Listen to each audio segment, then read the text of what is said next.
Hello everybody, welcome back to another video in Kerbal Space Program. Today I'm going to be showing you guys something I've been working on.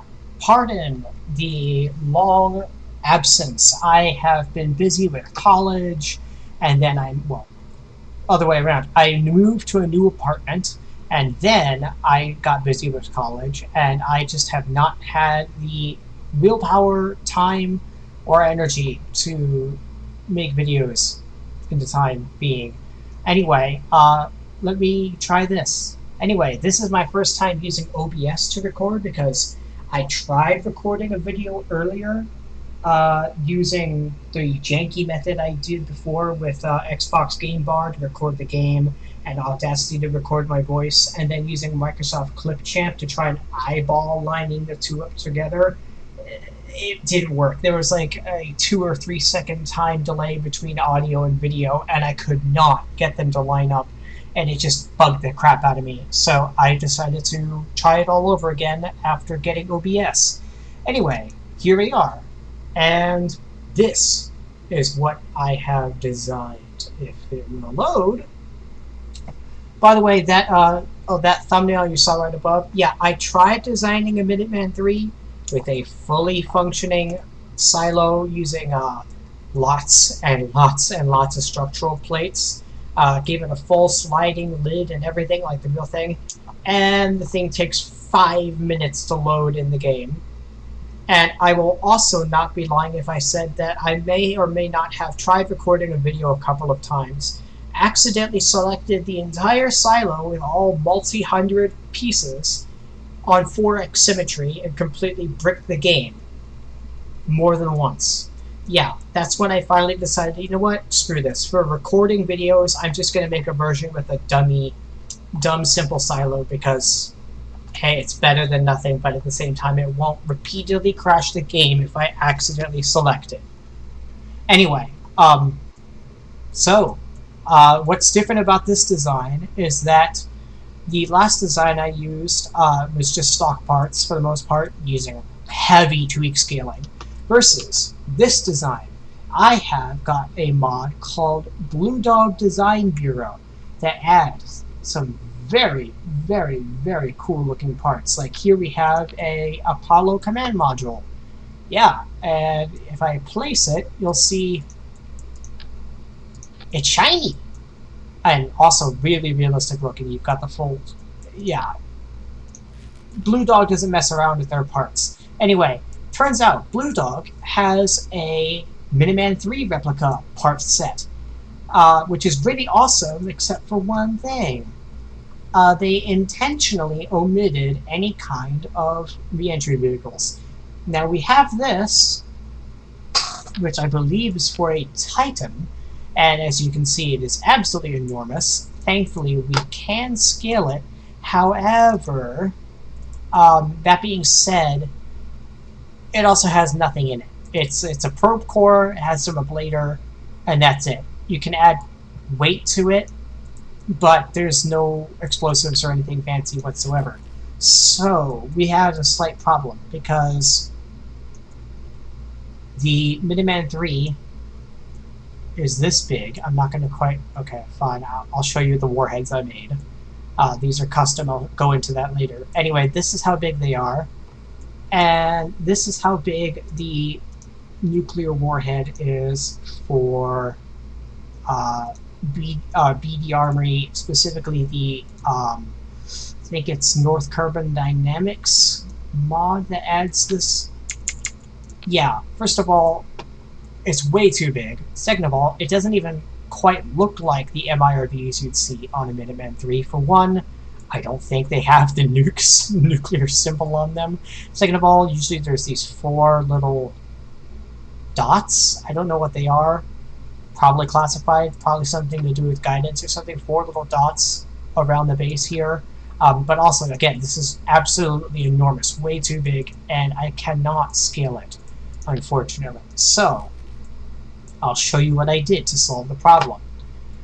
Let's see, I don't need to say that.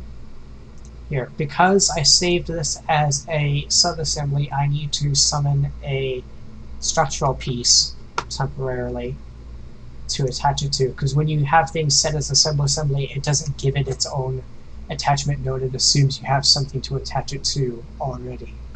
That would be this. This is the MIRV I designed. Let me just reroute this. Reroute this. Right now I just did the opposite of what I wanted to do. Oops. Reroute this to here. Get rid of this. Okay, so this is what I've designed for this. First of all, it has the 4 little things. Now usually those would be circular. Again, I have no idea what they are. I just know they're aesthetically there. Now this is as good as I could get. Basically what I did is I took 2 of those Prometheus nose cone pieces here, and I scaled them. And originally I had it with just 1, but I noticed quickly that just 1 was too small and didn't have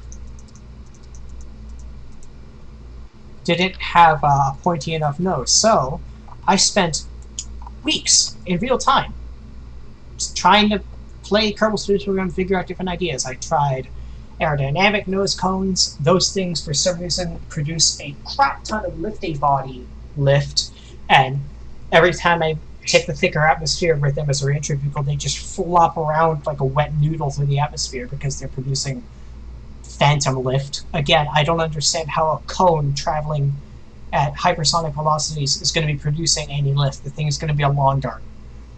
Anyway, so couldn't do that, but then I figured out, oh, silly me, I can scale this part down smaller. Why don't I just stick another one on top? Which is what I did. Now, you'll notice a couple of things. For one, yes, I shoved a little RTG in here. Again, from Blue Dog Design Bureau. Tiny little RTG, doesn't need to produce a lot of power, just needs to keep these things awake. Because it turns out when you scale down parts, you also scale down their electricity, and the max this thing has is 0.7 electric charge. Yeah, so if it weren't for that little RTG, these things would die pretty much the moment they're ejected. And then also, this explosive. Now, yeah, you'll see the name. It's turns out this explosive is from BD Armory. Now, it is actually a conventional explosive, and you'll see later when I actually drop this thing on the KSC, which is what we're going to do, you will see that basically, I think it's under miscellaneous. Yes. Oh, by the way, yeah, there's this nuclear one, way too big, and of course I can't scale it. Anyway, but there's this thing. Small explosive warhead, which you can, by the way, you can scale this thing absolutely ridiculously small, and it will actually retain its explosive power, no matter how small you scale it, which is useful. There's only one problem. The stock part only has the explosive of, I think, 500 kilograms, like 1,000 kilograms of TNT, not a whole lot. So, I was stuck. Until I figured out, wait a minute, every part in Kerbal Space Program has a config file that gives it all its values. You know, aerodynamic effects, textures, stuff like that. What if there's a config file for this modded part that gives it its explosive value? Well, apparently there's a config file that does that, and you can tweak the numbers as much as you want. So I just decided to tweak the numbers to that of the other nuke that we saw earlier. That was from BD Armory. I don't know what TNT mass equivalent it's measuring, whether it's kilograms or tons or whatever. I think it's kilograms. Again, I should probably put a little more care into that. Anyway, there's only one problem, is that because it's a conventional explosive, when it blows up, there's no fancy fireworks, no mushroom cloud or big flash or anything, just a little poof, and then everything around it gets destroyed, as you'll see. So, don't save. Yeah. Anyway, let me quit yip-yapping and actually show you guys how this thing works. I'm on a limited time, A, because it's past midnight here. B, also, I want to keep these videos about no longer than 20. Try to keep them under 20 minutes. Probably not going to be this video. Um, again, I try to keep them under 20 minutes, but probably not going to happen in this video. Man, I am tired. I can tell. I'm not talking fully coherently. Anyway, back to this. Okay, we are going to launch from the desert airfield because that is about, let's see, Kerbin is 1/10 the scale of Earth. And I would say the distance between the KSC and the desert airfield would be about the distance between any number of targets in US and a potential aggressor in a nuclear conflict. So the distance that we're firing this thing at is scaled down 1/10, but I'm pretty sure it's accurate to scale. Grabbing a quick drink. Anyway, so let's see. We are going to be launching... Now, this thing is a lot more realistic looking than the previous design because these parts are specifically designed to replicate a Minuteman 3. Anyway, so yeah, let's pop the top and launch. Now, this thing gets up and moves real quick. It's a fully solid fuel design like the fictional one I did in the previous video. I think almost all modern ICBMs are solid fueled, mainly because there are benefits to that. For one, storage time. Man, it's 30 seconds in, we're already supersonic. Yeah, you can tell, love the sound effects by Rocket Sound Effects Enhancements, whatever. Rocket Sound Enhancements, I forget the name of the mod, something like that. Adds sonic boom effect when your camera crosses the shock cone line. Anyway, what I was saying is solid fuels, you can store them pretty much indefinitely. They're really stable. Hypergolic fuels, corrosive usually, super toxic, unpleasant stuff. Wouldn't want to keep it in a container for very long. And then, of course, you've got your cryogenic fuels like liquid oxygen, liquid hydrogen, which don't store very well unless you keep them very cold, but that also means that you have to have a whole bunch of ground equipment to keep it cold. It limits, you have to fuel it up a certain amount of time before launching it because you can't store it long term. It can cause thermal problems to metals. Again, keeping it really far below zero for things like liquid oxygen, liquid hydrogen. So yeah, solid fuels, just keep them there until you use them. So I'm pretty sure that's why the Minuteman and the Peacekeeper, which we retired, both use, I should say, the Minuteman 3 is still in service, use solid fuel. Now, this is a mod that is an absolute must-have if you are trying to design any kind of ICBM. There goes the shroud. Basically, this is the trajectories mod, and I love it. It's great for landing on the Mun if you want to pick a particular landing site and stick to it. Basically, what it does is, as you can see here, there's my orbit line, and then that X, or that cross, I should say, accommodates for the rotation of the planet, atmospheric effects, etc. Now, I have set this solid motor with a disable key because there's a function that allows you to shut it down. Again, I don't know if that's realistic. Basically, yeah, by the way, those separation motors aren't in the stock Blue Dog parts, but I did add them because, as far as I know, the actual Minuteman 3 does have those. Anyway, where was I? Oh, yeah. Oh, man, I completely spaced. Man, welcome to ADHD. I want to talk about one thing, then I start going on a tangent. Next thing I know, I've completely forgotten where I was originally. Great.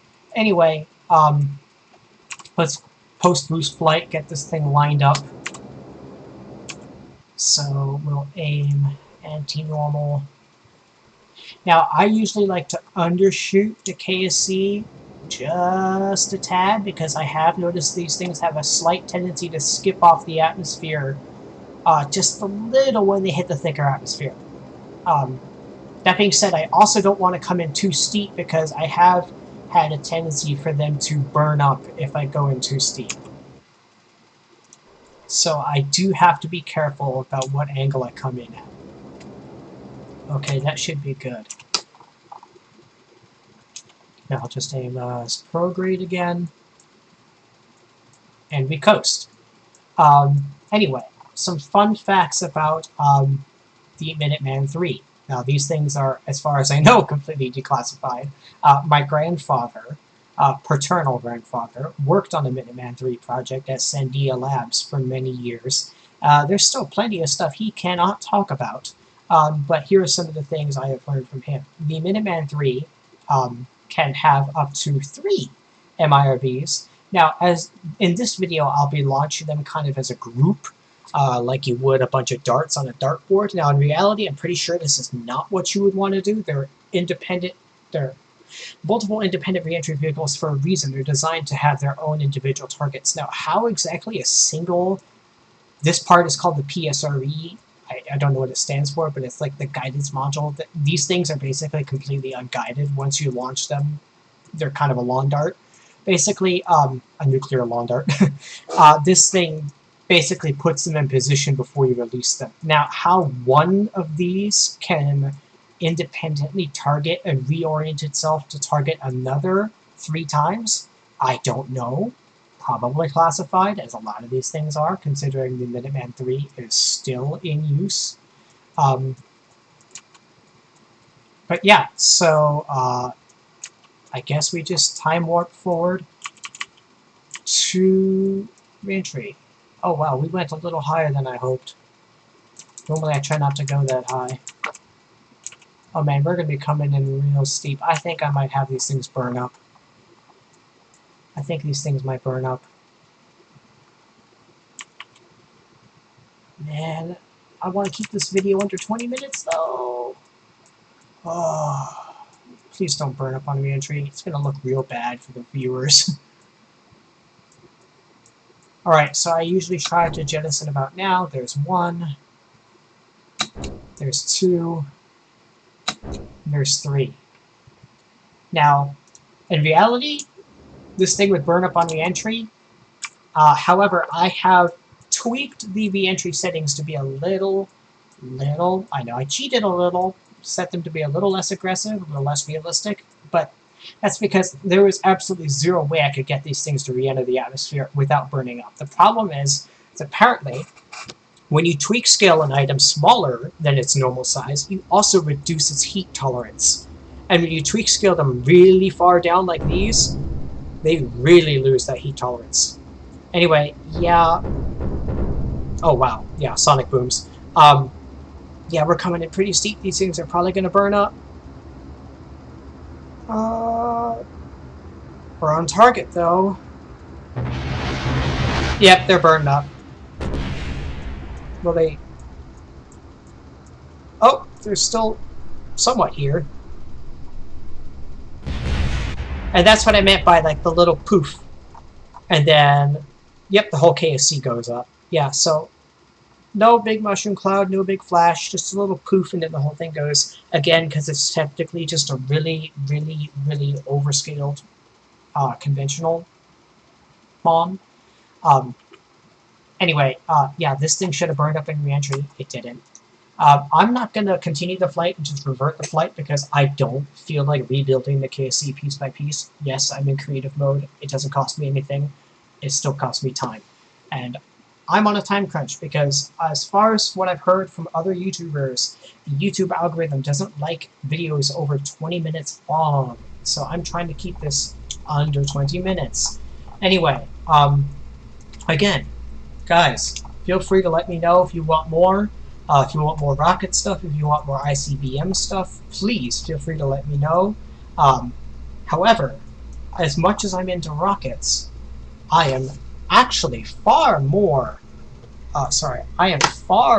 into aircraft. Seriously, like, way more into aircraft. I have some ridiculous aircraft I've designed. No, I don't want this in here. New. Alright, let's see. Let me just showcase a couple of things I've designed. I'm sure you guys have all heard of Ace Combat.